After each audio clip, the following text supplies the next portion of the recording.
حضرت لیث بن سعد رحمۃ اللہ تعالی فرماتے ہیں میں ایک بار حج کے ارادے سے مکہ مکرمہ حاضر ہوا. نماز عصر ادا کرنے کے بعد میں مسجد الحرام کے قریب جبل ابو قبیس کی طرف چل پڑا. جبل ابو قبیس سبحان اللہ یہ بالکل حرم پاک کے ساتھ پہاڑ ہے. جبل ابو قبیس ہی وہ پہاڑ ہے جس پر کھڑے ہو کر میرے آقا نے چاند کے 2 ٹکڑے فرمائے تھے. تو بہرحال حضرت لیث بن سعد کہتے ہیں کہ میں جبل ابو قبیس کی طرف چل پڑا. وہاں ایک شخص بیٹھا ہوا تھا اور وہ ذکر الہی میں مصروف تھا. اس نے یا رب پڑھنا شروع کیا. اتنا پڑھا کہ ان کی سانس پھول گئی. پھر کہا یا حیو یا قیوم. اتنا پڑھا کہ پھر سانس پھول گئی. پھر وہ شخصیت جو تھی وہ کہنے لگے یا رحمانو. ذکر کرتے رہے پھر سانس پھول گئی. پھر یا ارحم الراحمین پڑھتے رہے پھر ان کی سانس پھول گئی. اب جب وہ ذکر سے فارغ ہوئے تو اس بندے نے جس نے اتنا سارا ذکر کیا تھا اب اللہ کی بارگاہ میں التجا کی کہ یا اللہ مجھے انگور کھانے کی خواہش ہے, مجھے انگور کھلا دے, اور میری چادر پھٹ گئی ہے, مجھے نئی چادر عطا فرما دے. وہ شخص نے جب دعا کی تو حضرت لیث کہتے ہیں اللہ کی قسم بھی بات پوری نہیں ہوئی تھی کہ میں نے ایک ٹوکری دیکھی جو انگوروں سے بھری ہوئی تھی.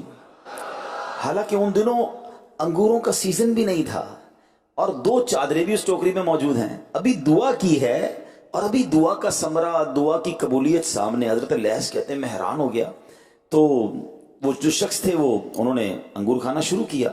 حضرت لیث کہتے ہیں میں نے کہا دیکھیں دعا تو آپ نے کی, آمین تو میں بھی کہہ رہا تھا نا, تو دعا میں بھی شامل تھا, تو ذرا مجھے بھی شامل کیجیے. کیونکہ وہ سمجھ گئے تھے کہ یہ اللہ کی طرف سے عطا آئی ہے, یہ تو جنتی خزانے آئے ہیں, یہ تو بڑی پہنچی ہوئی شخصیت ہیں.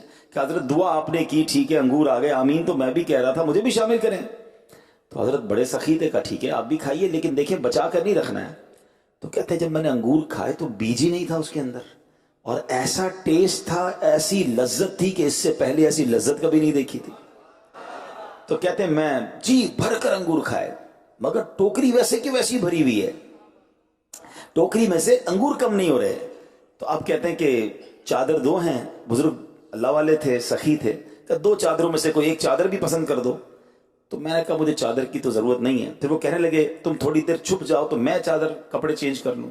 تو کہتے ہیں میں سائڈ پہ ہو گیا تو ان بزرگوں نے چادر کو تہبند کے طور پر استعمال کیا, ایک اوپر چھوڑ لی اور اپنی دونوں اتاری ہوئی چادریں اپنی ہاتھ میں لی اور وہ بزرگ چل دیے. حضرت لیث کہتے ہیں میں بھی ان کے پیچھے چلنے لگا, یہاں تک کہ جب وہ صفا مروہ پہنچے تو ان کو ایک آدمی ملا اور ان کو کہنے لگا کہ اللہ پاک کے رسول کے بیٹے میں بھی بے لباس ہوں, مجھے لباس کی ضرورت ہے, مجھے لباس پہنائیے, اللہ آپ کو لباس پہنائے. تو آپ نے وہ دونوں چادریں جو خود اتاری تھیں اس مانگنے والے کو عطا فرما دی. اب جب وہ جو بندہ آیا تھا نا اس نے کہا تھا کہ اللہ پاک کے رسول کے بیٹے, حضرت لیث کہتے ہیں میں نے ان کو پکڑ لیے. میں نے کہا یہ ہیں کون, آپ جانتے ہیں ان کو, ذرا تعارف تو کرائیے. تو اب انہوں نے بتایا کہ حضرت امام جعفر ہیں اور یہ تو آل نبی ہیں. حضرت لیث کہتے ہیں میں اس کے بعد حضرت کو تلاش کرنے نکلا کہ اتنی بڑی ہستی ان سے میں قریب بیٹھا تھا, انہوں نے انگور کھلائے. کہتے پھر تلاش کر کر کے تھک گیا, میں حضرت کو تلاش نہیں کر سکا. تو یہ اللہ والوں کی شان ہوتی ہے میرے پیارے اسلامی بھائیوں. کتنی سخاوت, کتنا بڑا دل ہے. ذکر الہی کر رہے ہیں, دعا کر رہے ہیں تو دعا قبول ہو رہی ہے. کیا خوبصورت ان کی ہستی ہے. شاعر کہتے ہیں کردار میں جھلک ہے انوار مصطفیٰ کی, کردار میں جھلک ہے انوار مصطفیٰ کی, نورانی آئینہ ہے حضرت امام جعفر, کونین کی بلندی ہے ان کے نقش پا میں, محبوب مصطفیٰ ہیں حضرت امام جعفر. سبحان اللہ. تو اے میرے پیارے اسلامی بھائیوں, حضرت امام جعفر صادق رضی اللہ تعالیٰ عنہ اللہ پاک کی دی ہوئی نعمتوں میں دوسروں کو شریک کرنے والے تھے. اب یہاں سیکھنا کیا ملتا, دیکھیں بیان بھی چلتا رہے گا. حضرت امام جعفر صادق کی نیاز بچپن سے کھائی, جب سے پیدا ہوئے ہوں سنبھالا کھیر پوری کھا رہے ہیں. کھیر پوری کھائیے اچھی بات ہے, مگر ان کی ذات سے کیا سیکھا, عمل کیا کیا.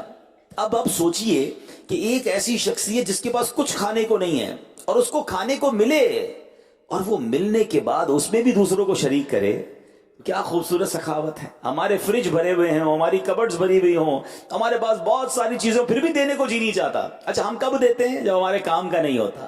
کھانا بچ گیا, چلو غریب کو کھلا دو, ماسیوں کو دے دو, مدرسے میں بھجوا دو ہیں. اس کے بعد کپڑے, اب جیسے سردیوں کے دن آئے, لوگوں نے نکالے اپنے جیکٹ, اپنے جرابیں, اپنے سویٹر. ارے یار یہ والی جراب میں تو سوراخ ہو گیا ہے, چلو یہ کسی غریب کو دے دو، یہ جیکٹ اب پھٹنے والی ہو گئی ہے، بٹن بھی ٹوٹ گئے ہیں، یہ کسی کو دے دو۔ ہم اللہ کی راہ میں جب دینے کی باری آتی ہے نا، کسی غریب کا بھلا کرنے کا بھی سوچتے ہیں، تو جو میرے کام کا نہیں میں وہ کسی کو دیتا ہوں۔ اور ان کے پاس تو کھانے کو ہی کچھ نہیں تھا، ابھی تازہ تازہ کھانا آیا ہے اور اس میں بھی دوسرے کو شریک کر رہے ہیں۔ 2 چادریں آئی ہیں تو 1 چادر دینے کی آفر کر رہے ہیں، یہ کیسا دل تھا!